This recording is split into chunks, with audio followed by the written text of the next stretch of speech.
I love doing building projects with my grandson Edison. Apparently, I'm especially fond of cranes, but this new project uses an object from the bus. So, Edison, is this stop sign brand new, or is it old and beat up?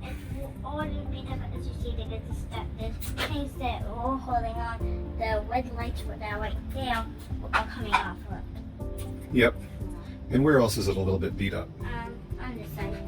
Yep. And what about the edges there? That too? Yes, but know what? What? We're going to convert this into a nice nightlight from it. And that'll be a fun project. Well, you know, when you shop for a new toy and pick it up off the shelf, it looks just like all the others of that toy on the shelf, right? Which is kind of cool. One thing we can say about this stop sign is that it has character. This, you know how old this thing is? How? This is 18 years old. It came off a school bus that's 18 years old. That means that some of the kids who rode on this school bus are mommies and daddies now, because they're grown up. So this stop sign, I'd say, has seen a lot, and it gives it character. I think it would be nice to leave the words here, you know why? Why? It would be like a reminder to be like, stop going crazy. Oh, I like that. That could be what it means. And stop going crazy. Well, actually, it came with two lights. Here are the light bulbs that it used to be in it, and that's the old-fashioned kind. And here's the new LED kind that I found that will fit in the same socket. Yes, I want to use this. Use the new ones? Okay. But the step I want to do first is to figure out how to make this stand up all by itself. So let's put the light bulbs away. Yes, and what we could do, we work on this for a little. And we'll work on this for a little while. Okay, so we've got these brackets here, but it's still ticky, right? Yes, well, you know what? Hold it up for a second, please. Yes. I've got two more brackets. Where could they go to keep it from tipping over? Wait, yeah? Now remember, this is where the light goes, so it can't go right where the light goes. Where could it go next to it? Right here. Well, the light is going to go right here. So where would the brackets go to miss the light? Right here. Yep. Where's the other one go? Right here. Here is the screw that we're going to use to screw this down. Now we could just screw it right in, but I'm worried the wood might split. So I think we should drill a little hole first to make room for the screw. But if we make the screw hole too big, the screw will just slide in and out. So we can't make it too big, but we just want to take away some of the wood. So what would be a good choice of drill bit, do you think? You know, I'm thinking even this little one right here. Okay, so will you help me drill those holes? Wait a second, so. Yeah, so you won't slide it in and out with that. But if we use that one, then I can't get in. You're right, unless we use the drill and screw it in. I'll show you. So I think it's still safe to do it with you because I haven't done it since last in a while. I haven't done it in a while. So right there, and then push the trigger. So now we've switched from the drill that makes holes to the driver that turns screws. Okay, lined up with this bracket? It is. And this is called the Robertson head, and it means the screwdriver holds on to the screw pretty well. Do you want to pull the trigger? See how it's looking.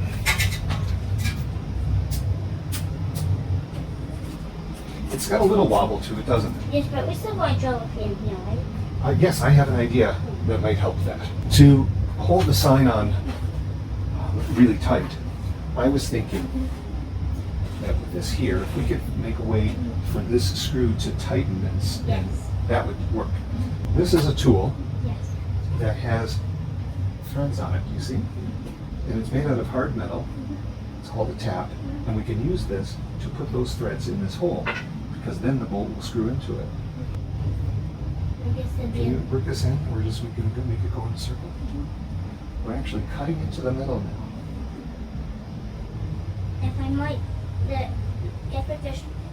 I know the strongest metal, or at least I think it's the strongest metal.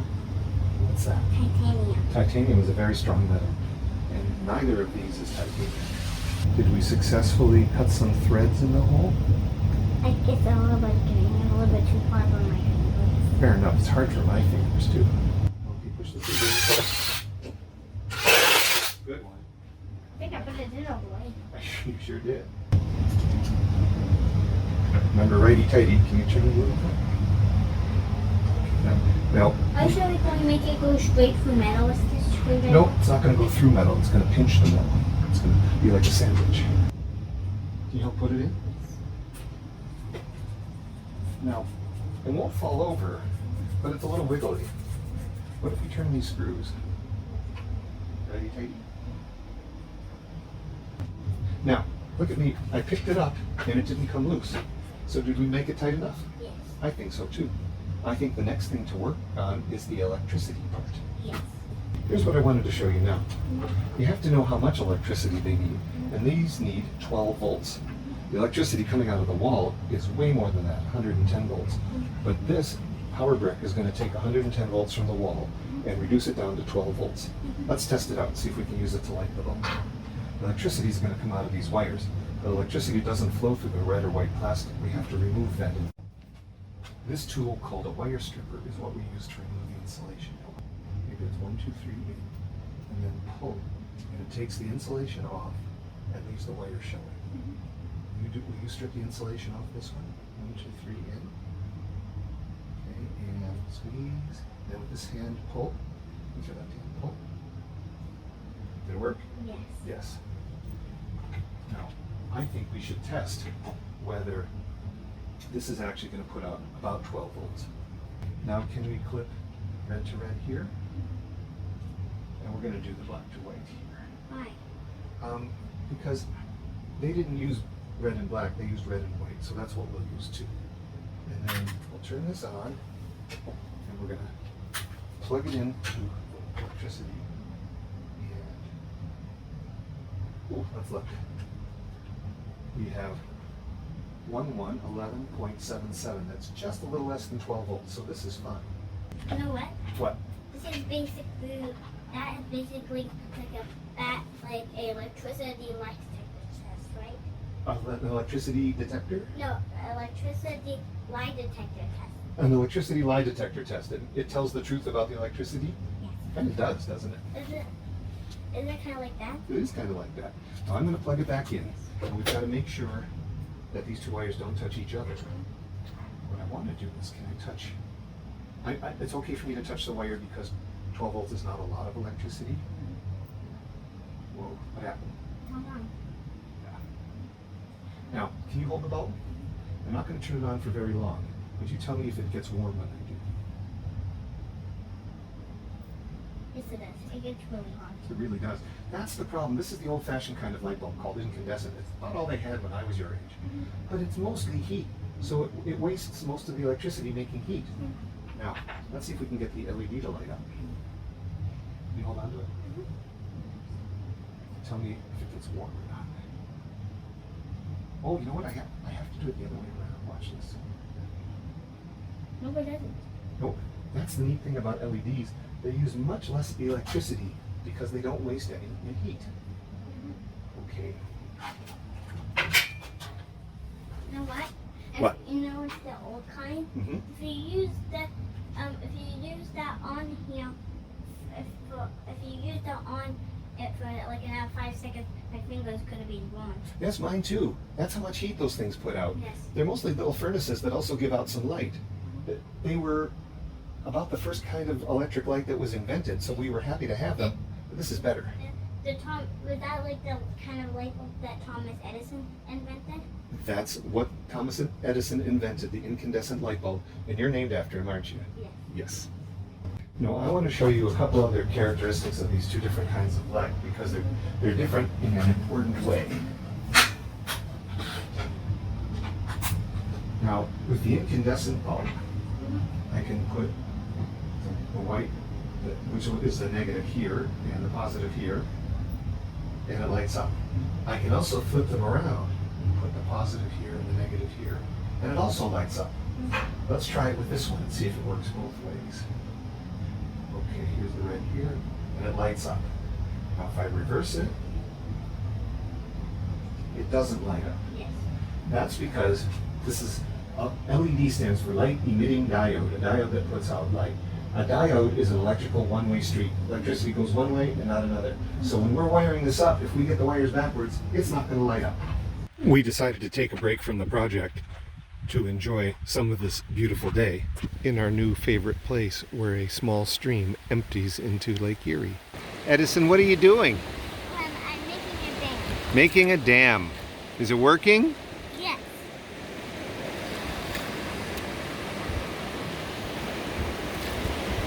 I think we're going to need a way to turn the light on and off. Yes. And you can use a switch to do that. Can you click that one on and off? Kind of hard, isn't it? And what I was thinking was, since there's a hole there already, should we just make this hole bigger and put the switch in it? Oh, and here's another thing I was thinking. Because these aren't painted white, these are shiny. Should those be at the back? Yes. And which hole here should the switch be in? This. The lower one? Okay. So next we're going to have to figure out how to make it fit in that hole. If I'm right, why is there two screws this way when I want to go this way? Actually, 1, 2, 3. That's what I said. There are 3 screws. Yes, why? That is an excellent question, and we're going to use the meter to answer that question. Okay. Before we used this meter to tell how many volts were coming out of this box, but now we're going to use this meter to tell if a switch is on or off. Now, when these two touch, we hear a beep. Okay. So I'm going to clip this down here. Right now the switch is off, we don't hear a beep. Turn the switch on. So if we put wires here and here, then this is on. If we put wires here and here, then this is off. Now what we need to do is make a hole that's big enough for that to go in. Like that. And I'm thinking we could use one of these bits. Take this one. Or is that too skinny? Actually, I think if we went right to the end, that might be just the right size. Should we do that?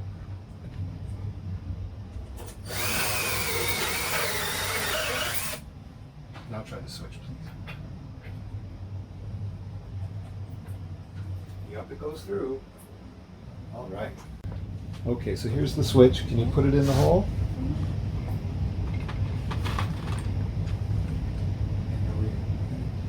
That nut started. Keep turning until your fingers can't turn it anymore, and then we use the pliers. Oh, no, I think. Yeah, is it straight up and down? I think so too. It's getting tight. Maybe one more? Okay. That's great, and the sign is so big and heavy we don't have to hold on to the switch to turn it on and off. Think about that. Is that good? Yeah. This transformer that's going to take 110 volts in and turn it to 12 volts out, it has to be part of the lamp, so we're going to make it stay on like that, right? And you were thinking what would be good to do that with? This. This kind of strap? Yes. I think that's right. We'll put it there and I'll start it. Okay, will you help me tighten it? Yes. Righty tighty. Does that look pretty tight?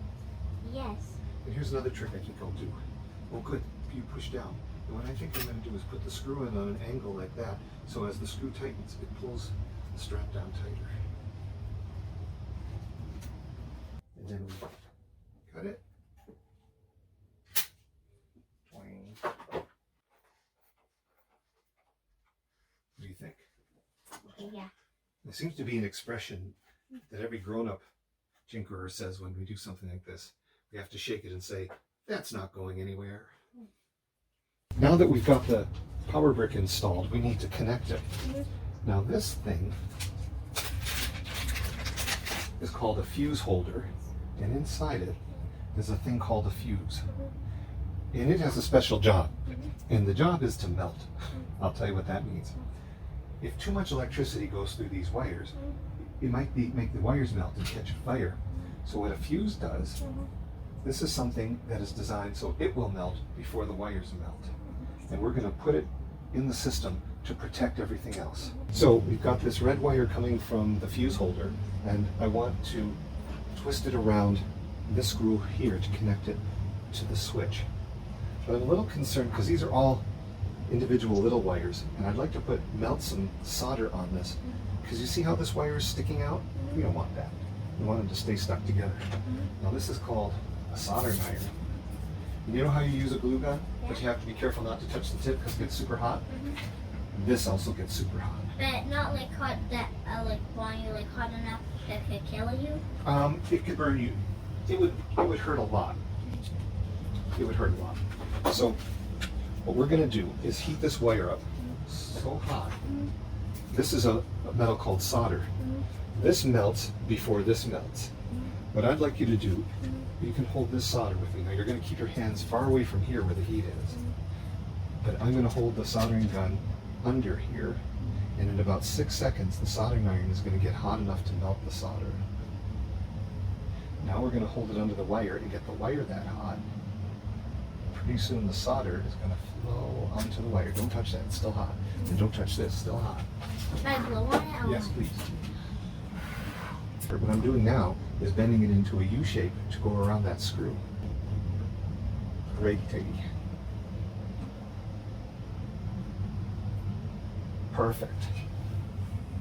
Now what we need to do, this is the wire where the positive electricity, the 12 volt, is going to come from here, and we want to send it through the fuse to the switch.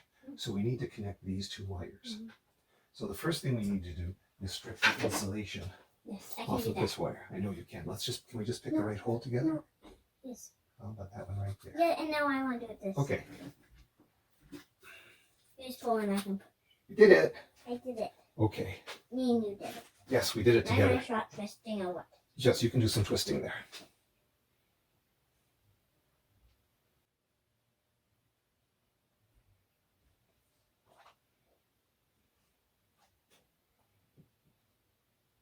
But let me show you something. But what we especially want to do is twist these two together. Like that. But they're loose, aren't they? Yes. Not staying together. Can you think of what would make them stick together? The soldering iron, exactly. When we're done soldering, we want the metal to be covered up or insulated. And we're going to, what is this? Shrink wrap. Yep, like shrink wrap tubing. And we're going to want it to stick over on this side a little and this side a little. So can you cut it the right length? First time to not cut you. Thank you for not cutting me. It's not done until it flows onto the metal.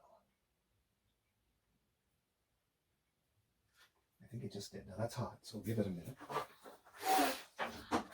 Hold on to the red and the red. Give it a little tug. Yeah. That pretty strong? I agree. So what if we now slide the shrink wrap over it? Now we have to apply heat to that. What we're going to use to shrink this is a heat gun. All this does is blow hot air. It gets quite hot, so for sure we don't touch this end because it's going to get really hot.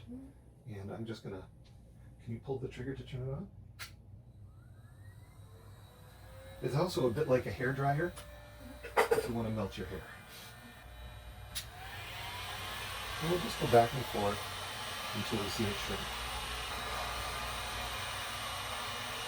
Okay, how about we turn this heat gun off? Great. And that's why it'd be too hot to touch, right? It may be for a minute. Is it sliding anywhere? Nope. Kind of stuck on, isn't it? Still kind of hot. If you touch it for like, like right here and then zoom, and then your fingers still, it's still hot, but not hot enough to burn you. It's still hot, but not hot enough to burn you. That's right. If you do that.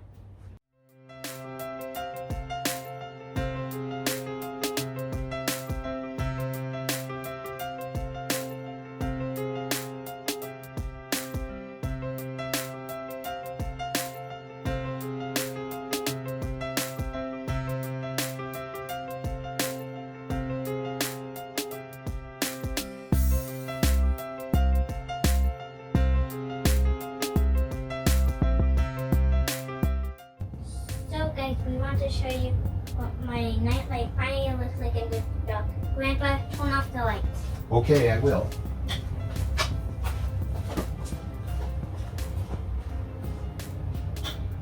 Okay, so this is the finishing one.